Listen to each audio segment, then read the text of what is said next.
Assalamualaikum teman-teman. Perkenalkan nama saya Hanfadila. Saya dari kelas PTI Besore semester 3 dari Universitas PGRI Pontianak. Tujuan dan maksud saya membuat video ini, saya akan menjelaskan secara singkat tentang perkembangan sejarah komputer. Tanpa berlama-lama, langsung saja kita ke pembahasan. Yang pertama, sebelum kita mengenal sejarah perkembangan komputer, kita harus tahu apa itu komputer. Definisi komputer adalah alat yang dipakai untuk mengolah data menurut perintah yang telah diprogram. Kata komputer semula dipergunakan untuk menggambarkan orang yang pekerjaannya melakukan perhitungan matematika dengan atau tanpa alat bantu. Tetapi arti kata ini kemudian dipindahkan kepada mesin itu sendiri. Selanjutnya, awal penemuan komputer. Sekitar 30 tahun setelah Pascal menemukan kalkulator otomatis, matematikawan Jerman bernama Gottfried Wilhelm Leibniz mengembangkan kalkulator sebelumnya dengan menambahkan sistem bilangan biner. Sistem tersebut membantu mesin untuk menangani perhitungan lebih mudah ketimbang sistem desimal. Leibniz juga menambahkan roda gigi untuk perhitungan perkalian dan pembagian. Sejarah perkembangan komputer secara umum. Komputer generasi pertama yang dibuat pada 1940 sampai 1959. Dengan terjadinya Perang Dunia Kedua, negara-negara yang terlibat dalam perang tersebut berusaha mengembangkan komputer untuk mengeksploitasi potensi strategis yang dimiliki komputer. Hal ini meningkatkan pendanaan pengembangan komputer serta mempercepat kemajuan teknik komputer pada tahun 1941. Konrad Zuse, seorang insinyur Jerman, membangun sebuah komputer Z3 untuk mendesain pesawat terbang dan peluru kendali. Sejarah perkembangan komputer lain pada masa itu adalah Electronic Numerical Integrator and Computer yang disingkat ENIAC, yang dibuat atas kerjasama antara pemerintah Amerika Serikat dan Universitas Pennsylvania. Terdiri dari 18.000 tabung vakum, 70.000 resistor, dan 5 juta titik solder. Komputer tersebut merupakan mesin yang sangat besar dan mengkonsumsi daya sebesar 160 kW. Dirancang oleh John Presper, Eckert, dan John Mauchly. ENIAC merupakan komputer serbaguna yang bekerja 1000 kali lebih cepat dibandingkan Mach 1.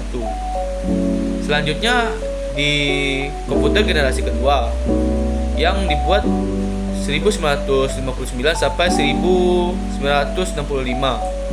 Pada tahun 1948, penemuan transitor sangat mempengaruhi perkembangan komputer. Transitor menggantikan tabung vakum di televisi, radio, dan komputer. Akibatnya ukuran mesin-mesin elektrik berkurang drastis. Transitor mulai digunakan di dalam komputer melalui tahun 1956.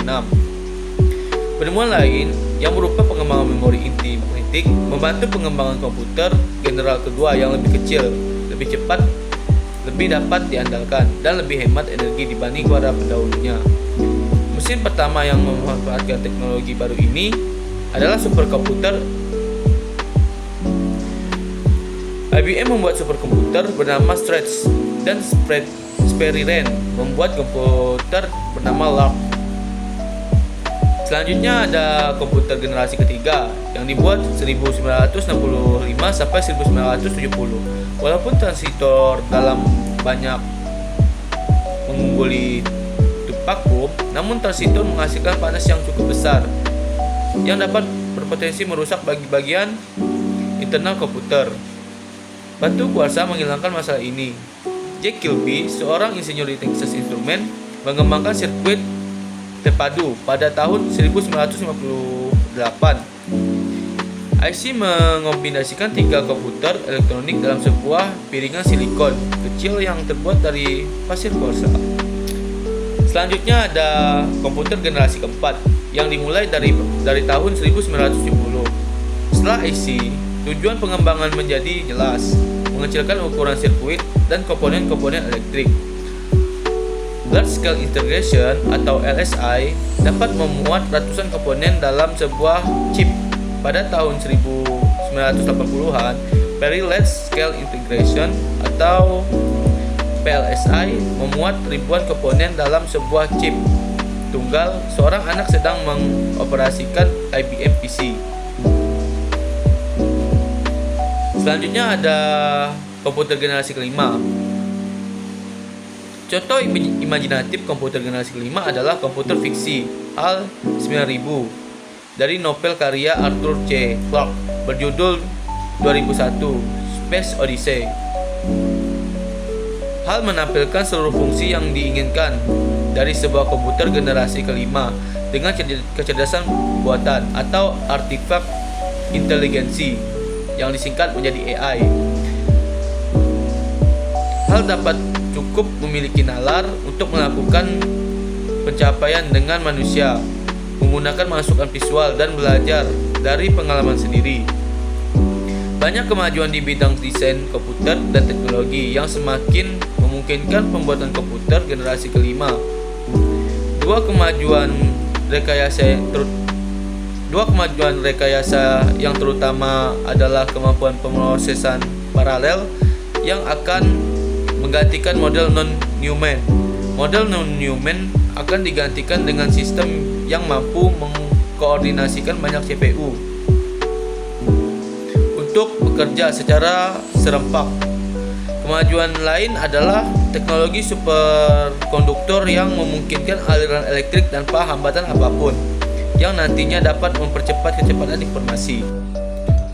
Oke, kesimpulan dari perkembangan komputer yang saya bahas adalah komputer adalah sebuah teknologi yang berkembang pesat, yang terbukti telah banyak membantu meningkatkan kinerja manusia di masa depan.